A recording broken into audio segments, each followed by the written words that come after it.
नमस्कार। अगर आप भारत के एजुकेशन सेक्टर में एक बड़ी अपॉर्चुनिटी की तलाश में हैं, तो ये खबर आपके लिए ही है।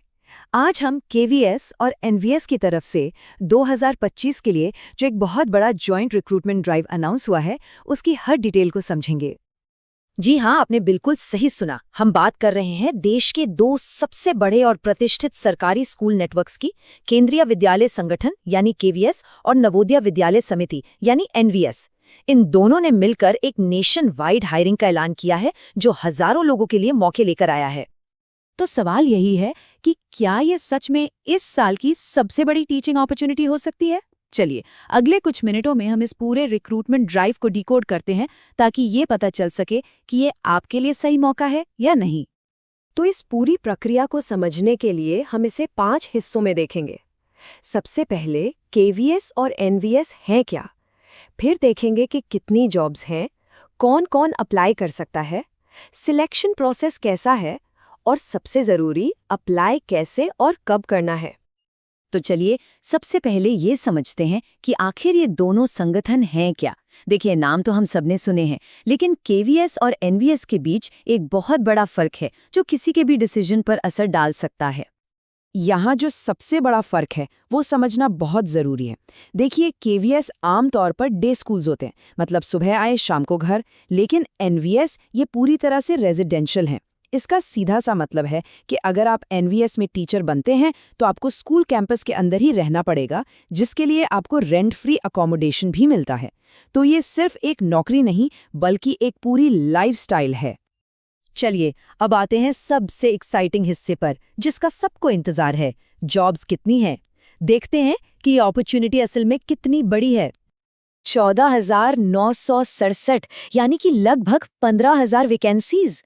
सोचिए ये नंबर कितना बड़ा है। ये हाल के सालों की सबसे बड़ी भर्तियों में से एक है, और ये देश भर के हजारों कैंडिडेट्स के लिए एक सुनहरा मौका है।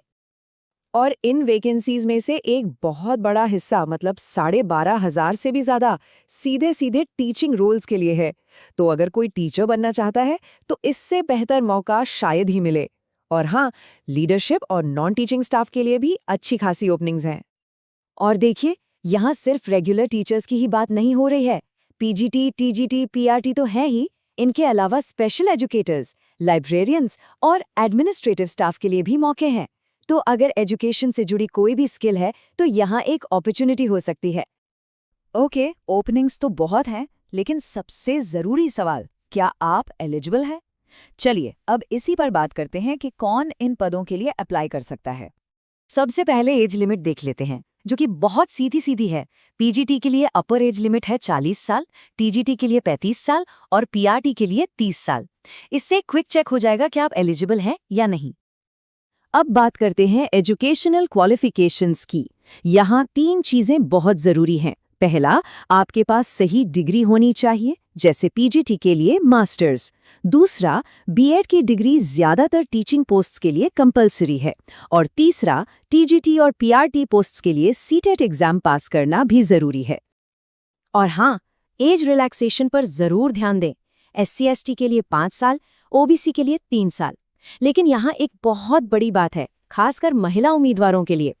टीचिंग पोस्ट्स के लिए सभी कैटेगरीज की महिलाओं को अपर एज लिमिट में सीधे सीधे 10 साल की छूट मिल रही है। ये सच में गेम चेंजर हो सकता है। तो मान लीजिए आप एलिजिबल हैं, अब आगे क्या? सिलेक्शन का प्रोसेस क्या है? आपको कौन कौन से एग्जाम से गुजरना होगा? चलिए इसे भी समझ लेते हैं। पूरा सिलेक्शन प्रोसेस मोटे तौर पे 3 स्टेजेस में बटा हुआ है। सबसे पहले होगा टियर 1 एग्जाम, जो कि एक स्क्रीनिंग टेस्ट है। जो इसे क्लियर करेंगे वो देंगे टियर 2 मेन एग्जाम, जिसमें सब्जेक्ट नॉलेज पर फोकस होगा। और फिर आखिर में शॉर्टलिस्टेड कैंडिडेट्स के लिए होगा इंटरव्यू या स्किल टेस्ट। तो जब पहला पड़ाव है यानी टियर 1 एग्जाम, उसमें क्या क्या आएगा? देखिए, इसमें general reasoning, numeric ability, computer, GK और लैंग्वेज, इन सब के 20-20 सवाल होंगे। कुल मिलाकर 100 सवाल 300 नंबर के। अब एक बहुत जरूरी बात जिसे बिल्कुल नजरअंदाज नहीं करना है, दोनों ही एग्जाम्स टियर 1 और टियर 2 में नेगेटिव मार्किंग है। हर गलत जवाब पर आपके नंबर कटेंगे। टियर 1 में 1/3 और टियर 2 में 1/4। तो तुक्का मारने से पहले 2 बार सोचना होगा। तो आपकी फाइनल सिलेक्शन कैसे होगी? देखिए, टीचिंग पोस्ट्स के लिए 85% वेटेज आपके टियर 2 एग्जाम के मार्क्स का होगा और 15% इंटरव्यू का। वहीं कुछ नॉन टीचिंग पोस्ट जैसे जूनियर सेक्रेटेरिएट असिस्टेंट के लिए टियर 2 के मार्क्स ही मेरिट बनाएंगे, लेकिन आपको एक टाइपिंग टेस्ट जैसा स्किल टेस्ट भी पास करना होगा। चलिए अब आते हैं बिल्कुल आखिरी और सबसे प्रैक्टिकल हिस्से पर। अप्लाई कैसे करना है, डेट्स क्या हैं और फीस कितनी लगेगी। ये डेट्स अपने कैलेंडर में मार्क कर लीजिए। एप्लीकेशन विंडो खुलेगी 14 नवंबर 2025 को और बंद हो जाएगी 4 दिसंबर 2025 को, ठीक रात 11:50 पर। तो लास्ट मिनट का इंतजार बिल्कुल मत कीजिएगा। एप्लीकेशन प्रोसेस बहुत सिंपल है, सब कुछ ऑनलाइन ही करना है। और एक अच्छी बात यह है कि आप एक ही फॉर्म से मल्टीपल पोस्ट के लिए अप्लाई कर सकते हैं। बस अपना एक वैलिड ईमेल आईडी और मोबाइल नंबर तैयार रखिएगा। अब बात फीस की। अलग अलग पोस्ट के लिए फीस अलग अलग है। जैसे पीजीटी, टीजीटी, पीआरटी के लिए टोटल फीस है 2000 रुपये। और यहाँ एक ज़रूरी पॉइंट है कि एससी, एसटी, पीडब्ल्यूडी और एक्स सर्विसमैन को एग्जामिनेशन फ़ी नहीं देनी है। उन्हें सिर्फ 500 रुपये की प्रोसेसिंग फ़ी देनी होगी। तो ये थी केवीएस और एनवीएस के इस बड़े भर्ती अभियान की पूरी जानकारी। ये वाकई भारत के एजुकेशन सेक्टर में काम करने का एक शानदार मौका है। हाँ, ज़्यादा डिटेल्स के लिए हमेशा ऑफिशियल वेबसाइट्स ही चेक करें। तो अब सवाल ये है, क्या ये मौका आपके करियर का अगला चैप्टर लिखने वाला है?